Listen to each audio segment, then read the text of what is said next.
और चलिए आगे बढ़ते हैं, जहां 7 चोर और 42 लॉकर। देश में तहलका मचाने वाले लखनऊ लॉकर लूटकांड में ताबड़तोड़ ऑपरेशन जारी है। 3 आरोपियों को पुलिस ने गिरफ्तार किया है, जबकि 2 आरोपी एनकाउंटर में मारे गए। एनकाउंटर कब और कहां हुआ, इससे दूसरे बदमाशों में कैसे खौफ भर गया, पूरी इनसाइड स्टोरी इस रिपोर्ट के जरिए।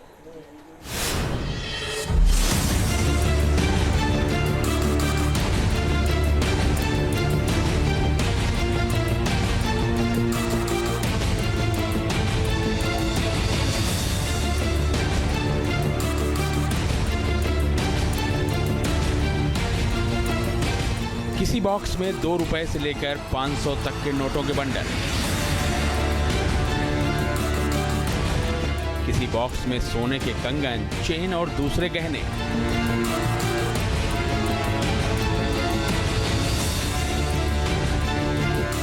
यूपी पुलिस के मुताबिक कैश और गोल्ड की बरामदगी उस सोबिंद कुमार नाम के आरोपी से हुई जो मुठभेड़ में मारा गया।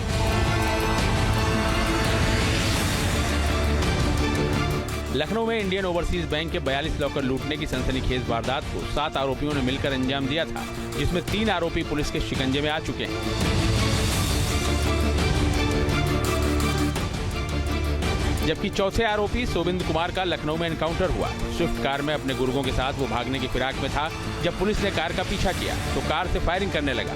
जवाबी कार्रवाई में सोबिंद को गोली लगी और इलाज के दौरान आरोपी की मौत हो गई। इसी तरह लॉकर लूटकांड में सनी दयाल नाम के 5वें आरोपी को बिहार बॉर्डर पर गाजीपुर में गोली लगी थी, उसकी भी मौत हो गई। अभी 2 आरोपी पुलिस की गिरफ्त से बाहर हैं। यूपी पुलिस का दावा है कि दोनों आरोपियों की धरपकड़ के लिए ऑपरेशन लॉकर जारी है।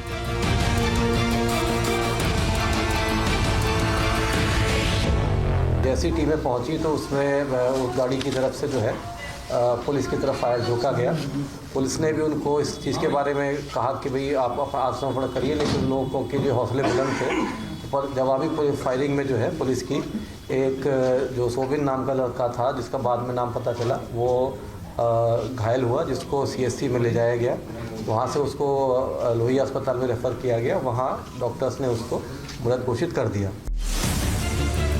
देश को हिला देने वाला लॉकर लूट कांड वो भी राजधानी लखनऊ शहर के अंदर हुआ। फिल्मी स्टाइल में चोरों ने दीवार काटकर बैंक में ऐसी सेंधमारी की कि सबसे सुरक्षित माने जाने वाले बैंक लॉकर तोड़कर नकदी और जेवर लूट ले गए। इस सनसनीखेज वारदात ने लखनऊ पुलिस के साथ साथ कानून व्यवस्था को सवालों के घेरे में लाकर खड़ा कर दिया। पूरी डकैती तो इतनी हो रही है जिसकी आप कल्पना नहीं कर सकते। पुलिस रजिस्टर नहीं कर रही उन चोरियों को, डकैतियों को रजिस्टर नहीं कर रही है। यूपी सरकार कहती है कि कानून व्यवस्था को तोड़ने वाला कोई भी गैंग या इंटरस्टेट का ही क्यों ना हो, यूपी के अंदर अगर वारदात हुई तो आरोपियों का शर्तिया इलाज जरूर होगा। इसी अल्टीमेटम के चलते कानून को चकमा देने वाले शातिर बदमाशों की हवा टाइट हो रही है।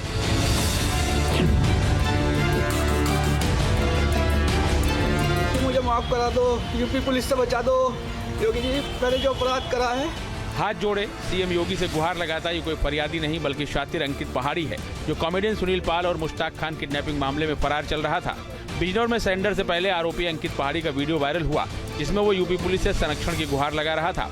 अभी तक इस मामले में पुलिस 8 आरोपियों को गिरफ्तार कर चुकी है और शातिर बदमाश अंकित को भनक लग गई थी कि अब उसकी भागम भाग ज्यादा दिनों तक नहीं चलेगी। एनकाउंटर का खौफ, लगाई सरेंडर की दौड़। सरेंडर से पहले रहम की भीख मांगने का ये पहला वाकया नहीं है। योगी राज में ऑपरेशन शुरू हुआ तो बदमाशों की गैंग में ऐसी खलबली मची कि कहीं हाथ जोड़े थाने में सरेंडर करने पहुंचे बदमाश।